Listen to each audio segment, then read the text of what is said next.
Bruxelles, je t'aime. Tu m'avais manqué. Bruxelles, je t'aime. Bruxelles, je t'aime. T'es ma préférée. Bruxelles, je t'aime. Bruxelles, je t'aime. Hello there and welcome to Bruxelles Je t'aime, Euronews' weekly talk show where we contextualise some of the stories in the news this week and hear what's at stake for you and for Europe. I'm Maeve McMahon. Thanks for tuning in for this edition coming to you from the European Parliament here in Strasbourg. Coming up this week, after days of mixed messaging, EU leaders held a virtual summit to try to put on a united response to the ongoing Israel-Hamas war. Missing in action? Hungary's Viktor Orban. He was meeting Vladimir Putin in Beijing at the time. MEPs also debated the decades-old conflict and the security implications for Europe, all in the backdrop of a heightened terror threat level following fatal attacks in Brussels and France. And from images of atrocities committed by Hamas in Israel to videos of an Islamist terrorist murdering 2 Swedes on their way to a football game in Brussels, distressing pictures are flooding social media platforms and content moderation is not effective enough. The EU does have a Digital Services Act that's supposed to protect us online. But a few weeks after coming into force, we're asking why it doesn't seem to be working. A warm welcome to our panel this week. Rosa Thun, Polish MEP from the Renew Group. Welcome. Hello. Philippe Lambert, co-chair of the Greens, Belgian MEP. Welcome. And Thijs Rutten, Dutch MEP from the Socialists. You're all very welcome. Thank you so much for joining us. And in fact, the big story here this week was meant to be the visit of the president of Armenia. But obviously, it's the ongoing war in Israel against Hamas that's dominating this week. And we saw MEPs did draft a resolution and they had a heated debate on the EU's role there. The EU Commission President Ursula von der Leyen was also there and she laid out her position. Israel has the right to self-defense in line with international law. Hamas are terrorists, and the Palestinian people are also suffering from that terror, and we have to support them. And there is no contradiction in standing in solidarity with Israel and acting on the humanitarian needs of the Palestinian people. So the EU Commission President there, Ursula von der Leyen, setting the tone for that debate. Rosa, let's start with yourself. Do we finally now have a united response from the EU institutions on this war? We will not find a solution, of course, for Israel and Palestine. There were ages and ages where all possible international organizations, best politicians in the world, and societies as well in Israel as in Palestine, and their politicians were trying to solve the situation, and they don't. Now we have a completely dramatic situation. We can only express our opinion or propose our reaction of the European Union, but of course we will not solve those horrible relations between Israel and Palestine. So was that debate then this week in the European Parliament, Philippe Lambert, just theatre? Well, I expect a broad majority here in the House, to denounce the aggression by Hamas, and to urge Israel for restraint, and that is respecting international humanitarian law. I listened carefully to the debate that we had in plenary, and I felt a broad consensus around that. I would not say it's unanimous, but I think that there's a broad majority behind that attitude. And of course, you might hear different accents, but by and large, I expect unity there. What was really bothering me last week is the solo play by Viktor Orban's man in Brussels, Oliver Verhey, who basically wanted to put up a stunt showing that he would be cutting aid to Palestine, but he was soon brought back in line. And in fact, Philippe Lambert, we saw over 70 members of the European Parliament this week call for the resignation of that Hungarian Commissioner, Oliver Verhey, who took his own decision on Twitter there last week and decided to cut aid to the Palestinians, something that the European Commission then, Thijs, had to backtrack on. A lot of confusing messages last week coming from the European Commission. Do you feel like Ursula von der Leyen, the EU Commission President, put her message straight and clear this week in the Parliament? I'm afraid not. And Verhely was mentioned, very bad coordination, deliberate messaging on the wrong moment, but also the Commission President and the President of this Parliament going to Israel and up to today not able to address the suffering on both sides. The clip that you just showed about Commissioner von der Leyen shows exactly the problem, because she says that she stands in solidarity with the victims in Israel, rightfully so, fully condemn the terrorist attack, of course, but she should show the same compassion with the families, the 700+ children that died in Gaza, caused by, of course, the bombing by Israel. And you can see civil society emotions are very high about this topic. I've seen a lot of people even take to Twitter to say that they're ashamed to be European this week because of this mixed messaging tape. And I understand that, because what we do need now is a united message, a message that I think the European Parliament is delivering with the resolution. This is by far the best product coming from European institutions this week, because what we see on the Commission side in particular is diplomatic amateurism. And that is costing lives. It's a diplomatic fiasco. And I think that gives a lot of food for thought. And that's the feeling as well among experts and academics across the continent as well. We caught up with Bruno Lette. He's a defence expert from the German Marshall Fund. This is what he had to say. Frankly speaking, how the European Union has communicated over the past week is a little bit embarrassing. The Commission President and the President of the European Parliament went to Israel to show their support, but Charles Michel, who is actually representing the member states, was absent. Even most recently, the President of Ireland tweeted that Brussels is not speaking for Europe as a whole. It's also about power that also needs to be underpinned militarily, and there we see that the United States is way ahead of the curve. Europe has to define what it wants to do, how it wants to do it, and indeed speak with one voice. So Bruno Lette there saying that Europe really needs to speak with one voice and define exactly what it wants to do in the region there. But in that debate this week in the Parliament, there was very few MEPs saying and talking about the future of the situation and saying that we should see there a two-state solution. Rosa, have you any comments on that? But I think it is very evident that if we support anything, it is this two-state solution. So maybe that's why nobody or hardly anybody mentions this. Second point is that, we will not decide for Israel and for Palestine. Today we have a huge issue. There are hostages taken first by Palestine, and many of them are dead. There are horrible pictures, etc. So the emotions are also very high. The families of those hostages were today in the plenary. So, of course, we are in solidarity with them. The families of people who disappeared, some of them nobody knows where they are, some are killed, some are in Gaza. And it's difficult today to say how they should plan their future. First, this horrible war must stop. The shooting, the killing, the tortures, the burning of people, this must stop. And the talks must start again. What we can do is humanitarian aid and be of help if it's possible at all. Try to pacify or try to calm down the atmosphere. But Philippe Lambert, we're not really calming down the atmosphere. As you said there, we've Israeli families, they're screaming, asking for help and for support from international partners to help them put pressure on Hamas to release the hostages. And we've messages from the other side as well calling for support to the Gazans. I mean, apart from just really bickering here in the European Parliament, Philippe Lambert, what role can the EU play? Well, first, I would not use the word bickering, because if I listened to the debate, it was quite dignified. It was not so bickering. I don't agree with that word. Now, putting pressure on the actors. Who is Hamas listening to?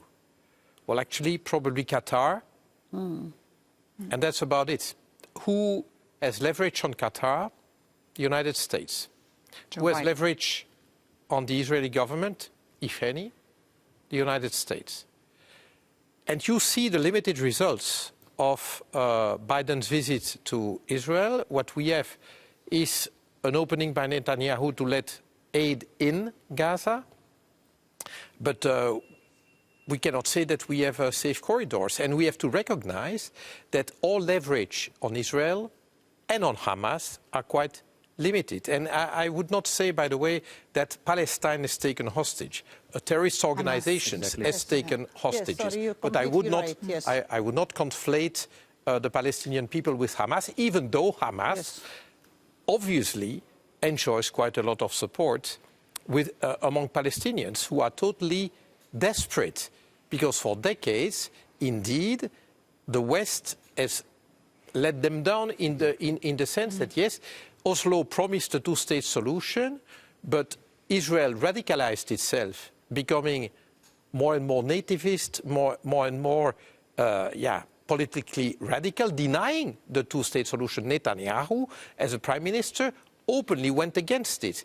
And those who have leverage, starting with the United States, have not exercised enough pressure. And of course, on speaking Israel. of the United States, there was the EU-US summit taking place this week in Washington, D.C.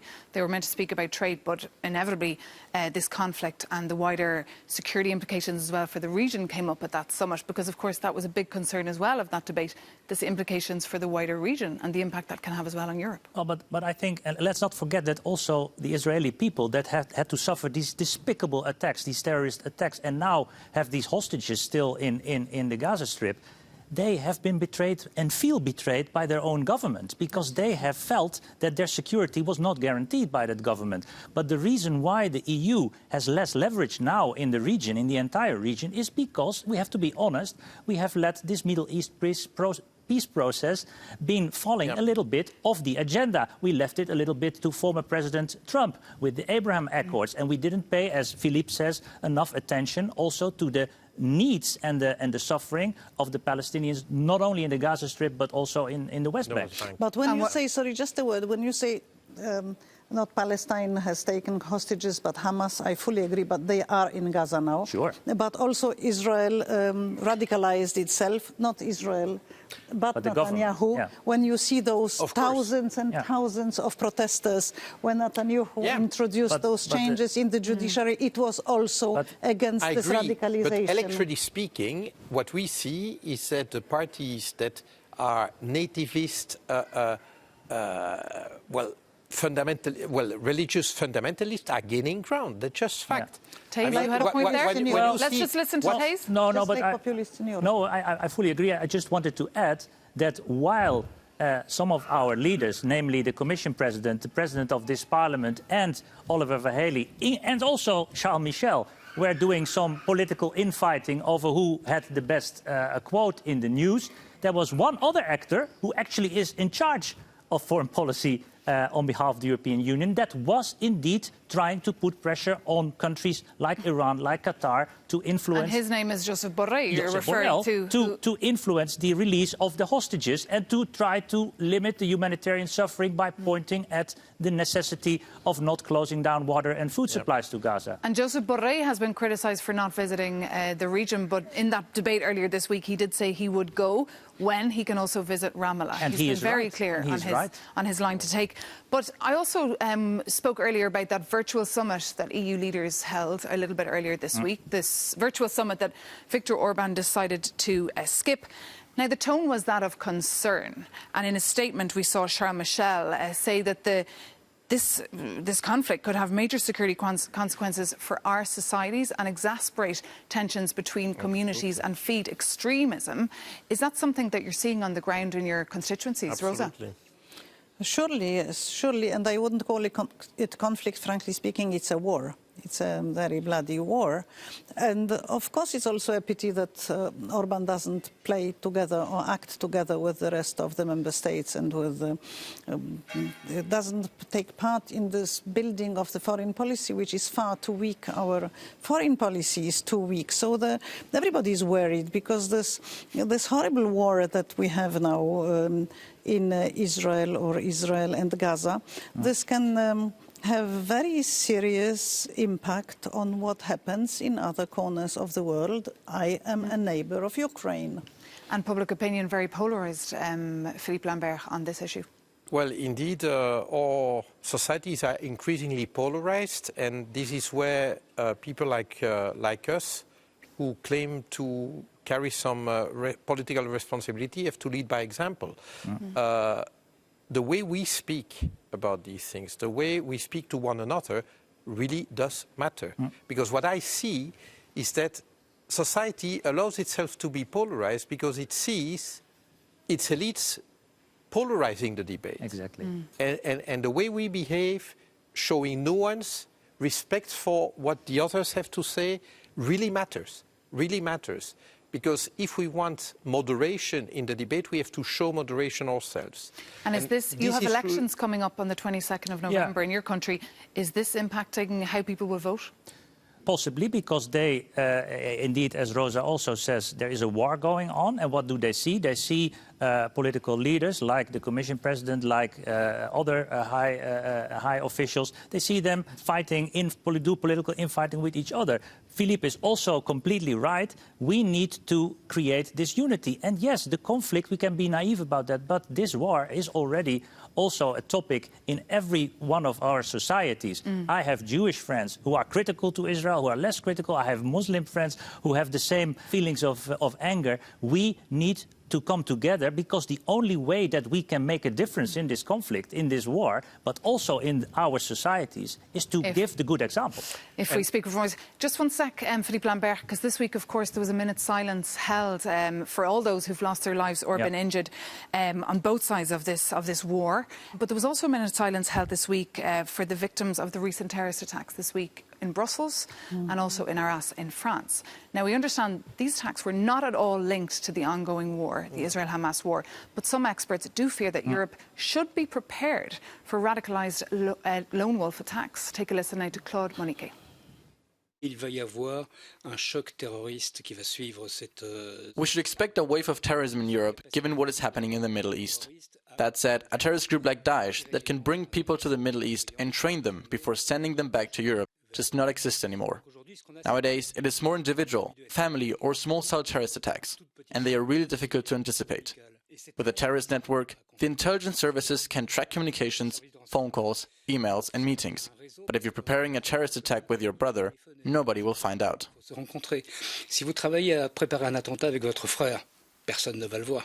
Claude Moniquet there warning that the Middle East crisis could spill over to Europe, but in the form of smaller attacks, not larger, sophisticated attacks. Philippe Lambert, I'm sure you're very familiar with that gentleman. Yeah, well, do you agree with what he has to say? Yeah, of course, the risk increases. I mean, when you see images of the suffering in the Middle East, if you're a normal human being, you cannot just be indifferent to that. No. And indeed, in...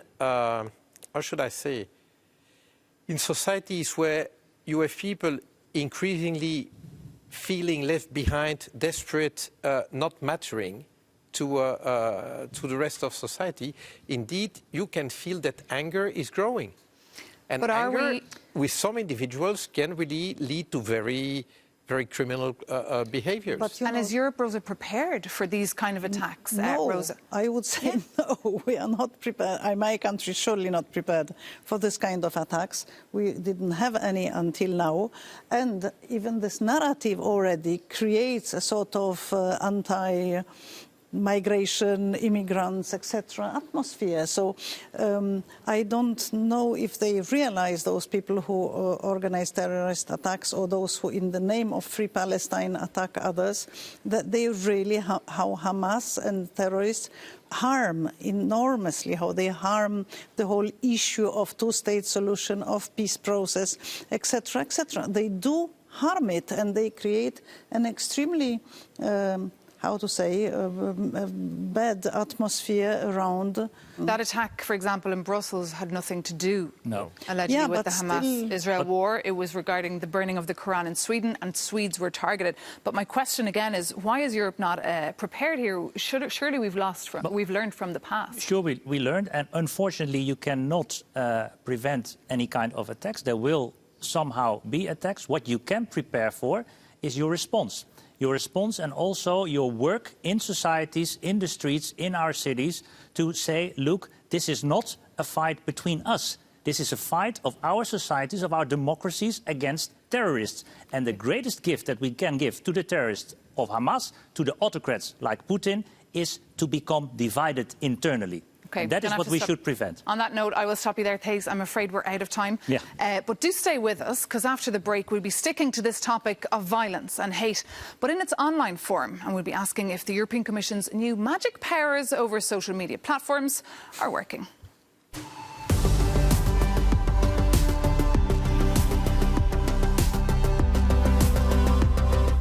Welcome back to Brussels, my love, Euronews' weekend talk show.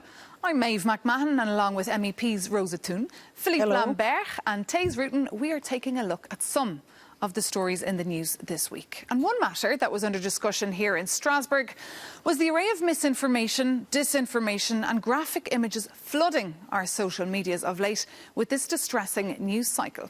And the EU does have a major new law. It's called the Digital Services Act. It came into effect at the end of August to address this.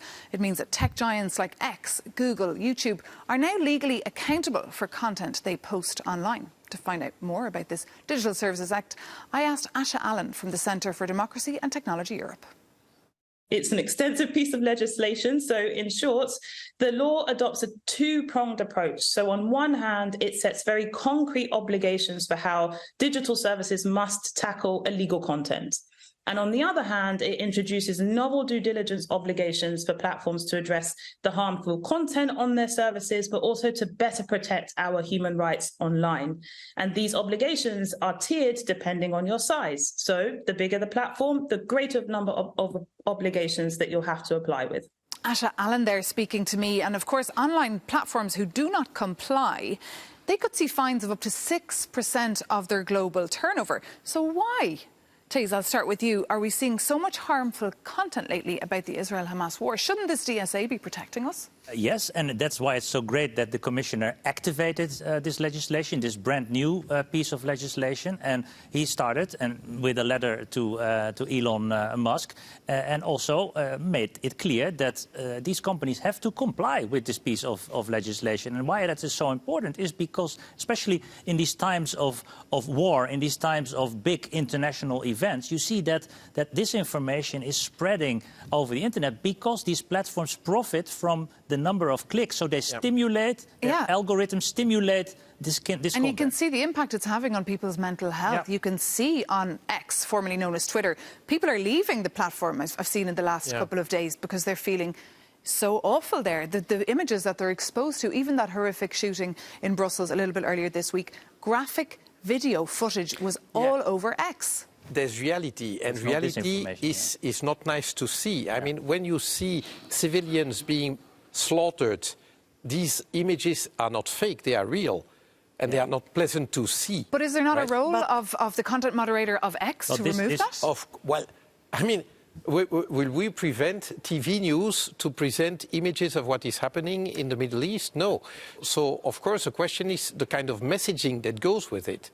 That can indeed spread hatred all over the place, or on the contrary, well, try to show some moderation. But it's really difficult to do without also impinging on freedom of expression. So, but at least no fake images, or not images that try to illustrate or that pretend to illustrate one event, but they come from a completely different event. Like we saw with the images of a bombing in Ukraine that was pretending that it was happening in Gaza. And there are many such examples. That is disinformation. And also the information that is trying to influence the public opinion in a certain direction, deliberately in the wrong direction, not based on facts, but based on trying to spread this disinformation. But I think the example of albeit graphic and very distressing video, it is reality. Reality is part of social media, which has another kind of protection. We should protect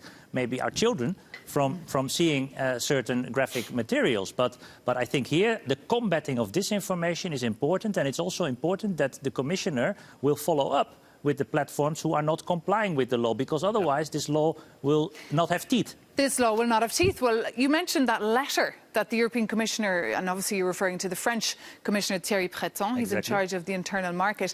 He's been very busy. He's got a lot of new pen pals of late. He's been sending letters not just to Elon Musk of X, but also to YouTube, to Google. We can take a look at one of those letters on your screen there. He said, following these terrorist attacks, we are seeing a surge of illegal content and disinformation being disseminated in the EU. He's given, obviously, a deadline as well, because X is a very large online platform. But we don't really see any response yet from the companies. I mean, when will this DSA really have... It will have to come, the response, because it's very expensive if they don't regulate their platform and if they don't control not only disinformation but also hate speech, inciting people for evil deeds, and also there is a prohibited content online, and there is a long list and very solid description of it.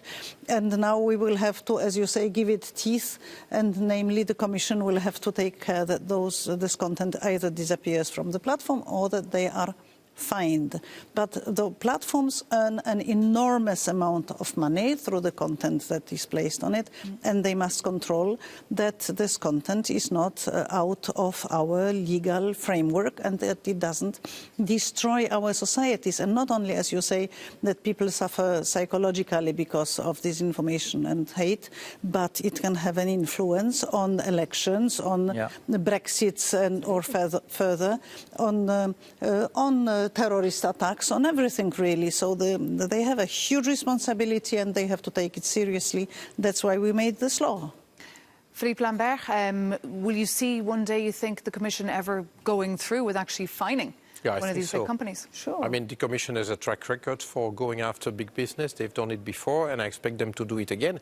But again, we are, how should I say, a rule of law based organization. So we cannot just say, okay, you do something we don't like, we fine you tomorrow. No, there's due process to be followed. And so, yes, the first step is that the Commission writes to the said platforms. They have to respond. You might say, yeah, but then the illegal or litigious content is online. Yes, but that's the price we have to pay if we want to be a rule of law based organization. So yes, so we are playing slower than the platforms, but you know, the first time that one will have to pay a significant fine, the other ones will pay attention, I think. I think Philip is completely right. Complying with the law is imperative. They will have to comply, and we do not have to discuss here what will follow next, because the Commissioner will act, and this is exactly why the European Union more or less was invented, to be strong against these kind of companies that are impossible to fight for just a country alone. Just Germany or just France or just Spain cannot step up towards these companies. We can only do that together, and that's exactly what we are doing. OK, and in the meantime then, just a heads up to all our viewers to be careful with what they read, and don't believe, of course, everything you read online. Don't waste your time on X. And don't waste your time perhaps on X.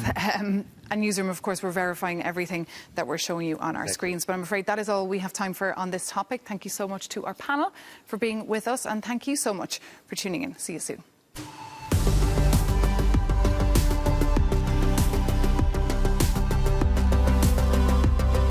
Hello there, welcome back to Brussels, my love, Euronews' weekly talk show.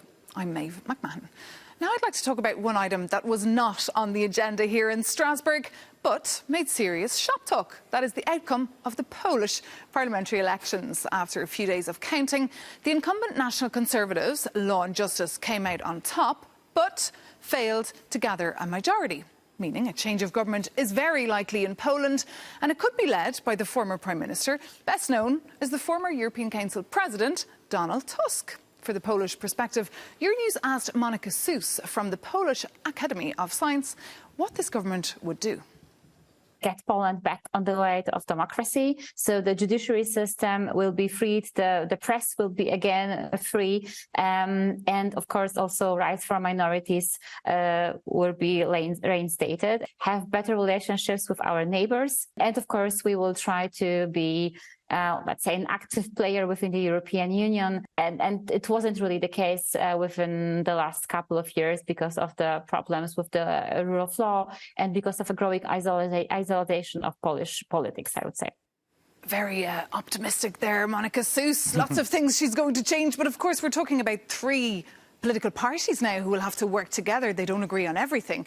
Will she be able to bring about all that change? They don't agree on everything, but they agree on what's most important, and that was exactly that was said. Rule of law, that means free judiciary. Back to Europe, the first message that our European partners hear is we are back. Yes. And free media also. We have to communicate with the society and not disseminate disinformation and hate speech. That was done really by what before peace came to power was public media. Public media in Poland don't exist, have not been existing for the last 8 years. It was a propaganda tube of the ruling parties. This has to be changed. Free judiciary, back to Europe, cooperation and... So MEPs, well, those who are in favour of progressive Europe were obviously breathing a sigh of relief then. Well, I'm thrilled, and I want to congratulate Rosa's party and also the other two parties of doing this great job despite the incredibly difficult circumstances, because there was manipulation all over, an uneven playing field in the media. And this is such a good news for all Poles, because also the people who vote for the peace will get their independent judiciary back, will get their rights back, the LGBT community, the women's rights. So that's good news for all Polish people, but also for Europe, because this could be the turning point also for the rule of law in Europe, because this is a signal, a strong signal to Orban also, because he's losing his biggest supporter. And I think that we can be only optimistic about what Poland is going to do as a big country in Europe. But Philippe Lambert, Polish people still divided, because, I mean, at the end of the day, a lot of people also did vote for law and justice. Of course, but that's democracy. I mean, I see nothing wrong in that. But the thing is, in democracy, power is no one's private property. And that is the problem I have. So, indeed, I may have differences with many parties here in the European Parliament, but no one of them, well, at least those I deal with, consider that they own the state, they own the European Union. That is the thing.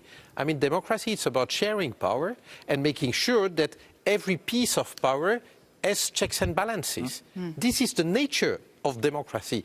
And there's a big chance that indeed, I mean, the system was not so rotten in Poland as it maybe is in Hungary, that it makes it impossible for democratic opposition to win. In Poland, it succeeded. But we've no Hungarian around the table to come back to that point that you just made, Philippe Lambert. The success is due to this incredible involvement of voters, of electorate. Okay, Rosa Thun, thank you so much. And Philippe Lambert, thank you so much for being with us. And Thijs Rutten, thank you so much. We shall keep an eye on the Polish outcome and, of course, on those elections taking place in the Netherlands as well. In a couple of weeks, we'll have the latest on them. But for now, thank you so much to our panel and thank you for watching. If you have any comments or you'd like to reach out to us, our email address is brusselsmylove@euronews.com. See you soon here on Euronews or over on euronews.com.